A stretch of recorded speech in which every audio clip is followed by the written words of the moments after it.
So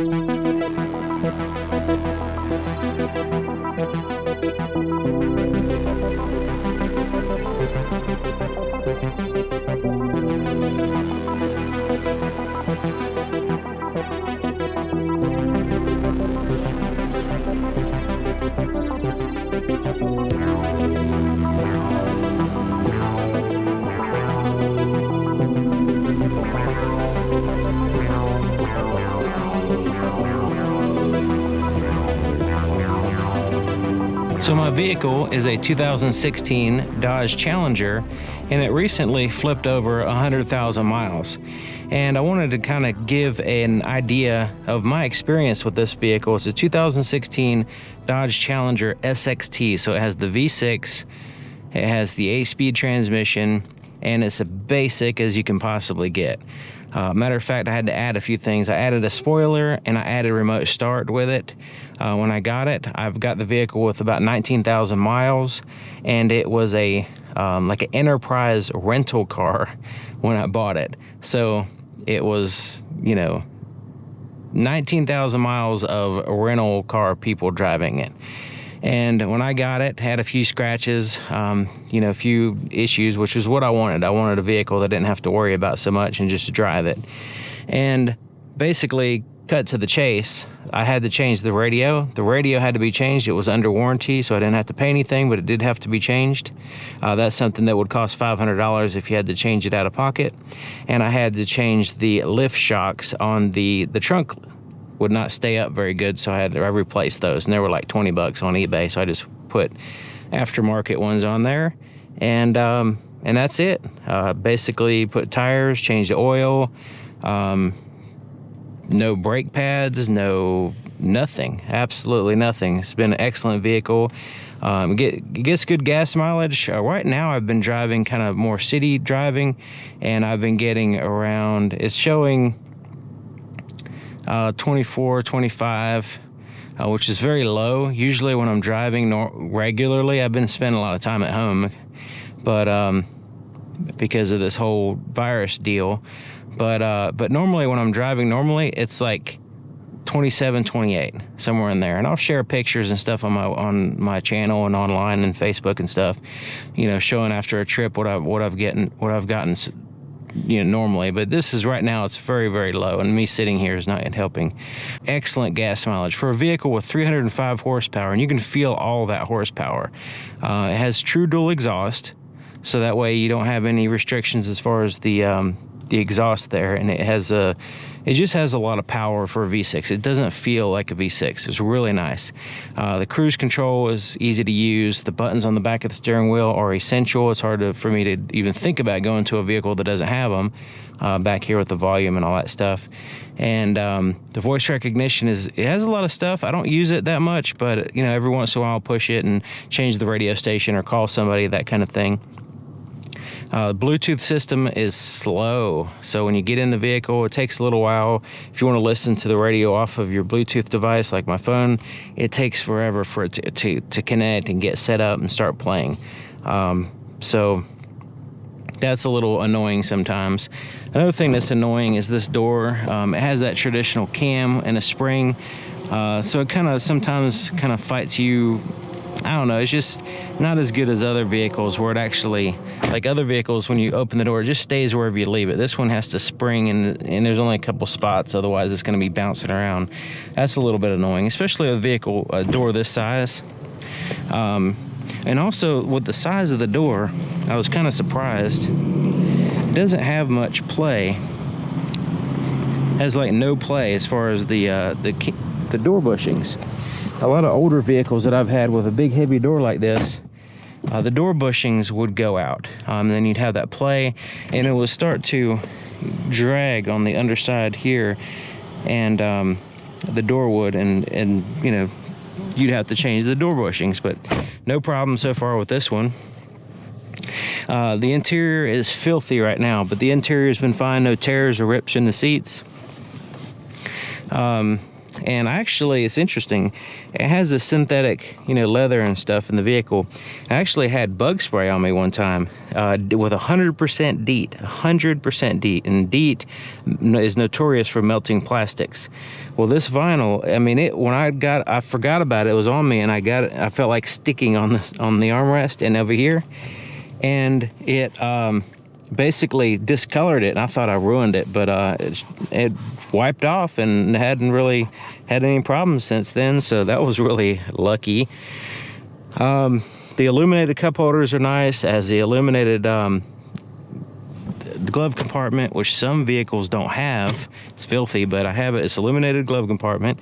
There's good illumination inside the vehicle. You have some illumination back here as well, so it's really nice at night. And I have a night video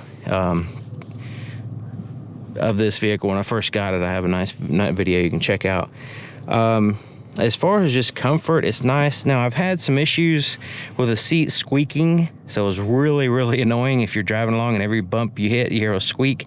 And actually, all I had to do was take the side cover off and put some dry lube on some of the metal components, and it went away. So I did have that a little bit of annoyance, but that's good. So I just recently had the oil changed, and they check the rotors, they checked the brake pads, they checked all the fluids, they of course changed the oil and all that stuff, and everything was fine. I mean, I was really surprised that the brake pads and the rotors didn't need to be changed after 100,000 miles, so that's a really good sign. But yeah, as far as overall, it's been a great vehicle. I love, you know, it's interesting.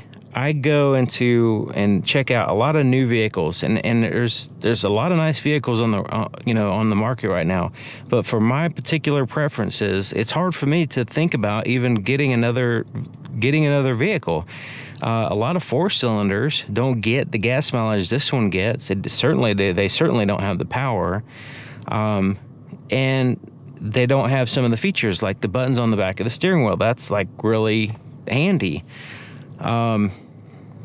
The illuminated cup holders, dual zone climate control, which that's pretty common nowadays, but this has a really good air conditioner. Some vehicles don't really have that great of an air conditioner. The legroom is great, unless I get into a big SUV, and then even, you know, then it's a whole nother coast of problems. This one also has a puddle light illumination for the ground as you open the door. A lot of vehicles don't have that, you know. A lot of vehicles don't have a water bottle holder that can hold big bottles. They have these little tiny thing, or they have an open spot and you try to put your bottle there and it just flops around, and as you drive around, it doesn't stay put. This stays put where I want to put it. The interior is clean, easy to clean. Even this fabric right here is easy to clean off. You just wipe it down with a damp cloth, and everything cleans up really nice. Sometimes there's a seat belt. You can see this right here. It'll go in there, but in the back, this part will actually go in there, and you got to dig it out. So that's an issue in the back. So my son, he's 24, and he sits in the back all the time, and there's no problem as far as the room back here, so that's been good. Also, I've folded the seats down, and I've put like long pieces of boards through here, like 8-foot boards and trim and all that stuff in here. So I've used this for a lot of stuff that probably not the best idea to do, but I did it anyway. And so the trunk is very useful. As far as the size of the vehicle, it's really nice. As far as, you can actually do a lot more than what you might think. For a 2-door vehicle, it's great. That's another thing. There's not a lot of 2-door vehicles on the road or available to buy. So having a 2-door vehicle with the power, with the fuel economy, I like the way it looks. I drive it through a mechanical car wash that has the spinning brushes and everything, and beats the living tar out of the car all the time. That's my primary way of cleaning the car, is going through a mechanical car wash, not the touch-free, like the ones that actually have the spinning brushes. And all over the car, I haven't had any problems. The paint holds up really, really nice, unlike some other manufacturers where the paint basically peels off or has issues. So this is a really solid paint, and it's able to handle going through the car wash. I've got a couple door dings and stuff like that, but you know, and also just from being in the parking lot, but the paint is fine. It's just the little dents on the side of the vehicles here and there, which I'm not really worried about too much. I can always have that fixed if I want to. But yeah, it's been great. It's been a great vehicle, and no rust issues, no leaking, no fluid leaking. I mean, it's not much to say, you know. Now, I did have another dash cam, and I had recently got this Thinkware Q800, I think it is. I had a Viofo, I think that's how you say it.